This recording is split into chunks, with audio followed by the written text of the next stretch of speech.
सद्गुरुवे नमः। अत्यंत विषय भोगी का कुबुद्धि उसका ही अपना नाश करा लेता है। कैसे? एक सेठ, एक राजा जो है, बाल बच्चा नहीं होता था। वह बाल बच्चा प्राप्त करने के लिए महायज्ञ किया, बहुत रुपया खर्च किया, बहुत धन दान किया। जो है ऋषि मुनि सब भी आए थे, उनको जो है दान दक्षिणा खुल करके दिया। मुनि महात्मा खुश हो गए, कहा कि वरदान मांगो। कहा हमको बेटा चाहिए मुनिवर।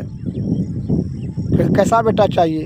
क्योंकि स्वर्णवष्टि बेटा चाहिए। स्वर्णवष्टि माने उसका मल मूत्र सोना और चांदी हो। क्योंकि ठीक है मस्त ऐसा ही होगा। कुछ दिन के बाद जो है बेटा हुआ। वह मल मूत्र जो त्याग करता था वह सोना चांदी होता था। तो इधर जो है जितना पैसा ही खर्च किया उससे 50 गुना 100 गुना अधिक पैसा धन संपत्ति जमा कर लिया। यह राजा रानी बड़ी प्रसन्न थे कि अपने कितना होशियारी से हमने बेटा भी पा लिया और धन भी पा लिया। अपने होशियारी पर अहंकार और घमंड से वह मदमस्त रहने लगे।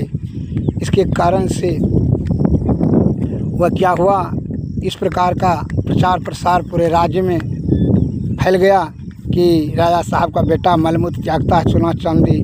बहुत से आदमी उसको देखने के लिए आए और उसमें बदमाश भी आए। 20-22 ठो मिल कर के बदमाश ने उस लड़कवा को ही अपहरण कर लिया और पहाड़ में जंगल पर लेकर चला गया, पहाड़ पर। और जो है कहा कि जो है इसको रखेंगे। सभी बदमाश में झगड़ा हो गया कि नहीं जो है आधा हम लेंगे, कोई कहता है कि 12 हिस्सा हम लेंगे, कोई कहता है तुमको 2 आना देंगे। एवं प्रकार से राजा साहब के सिपाही यहाँ से घोड़दौड़ करने लगे, जो है पीछा करने लगे कि किधर जब है खोज छानबीन करने लगा। पूर्ण रूप से पाबंदी लगा दिया। अब जो है बदमाश सब में जो है इस बात का जो है कलह हो गया कि जो है कैसे हम हिस्सा कैसे लेंगे, हम बेसी लेंगे कोई कम लेंगे। इस प्रकार से एक बदमाश को ईर्षा हो गया कि जब हमको लाभ ही नहीं है तो हमको जो है राजा पकड़ेगा तो फांसी दे देगा सबको, हमको फ़ायदा क्या जब हमको लाभ होना नहीं है। तो लड़कवे को मार देते हैं। लड़कवा का ही गला काट दिया। लड़कवा तो मर गया। अब जो है बदमाश सब भाग गया। यह सिपाही सब खोजते खोजते जो है पहाड़ में जंगल लाश खोज ला करके राजा को दिया। राजा साहब राजा रानी अत्यंत दुख रूपी महासागर दलदल में हाय पीट कर करके छाती पीट पीट करके रोने लगा। अत्यंत दुख रूपी दलदल में फंस गया। अपने विषय भोगी, इसलिए कहते हैं मानसिक रोगी होता है।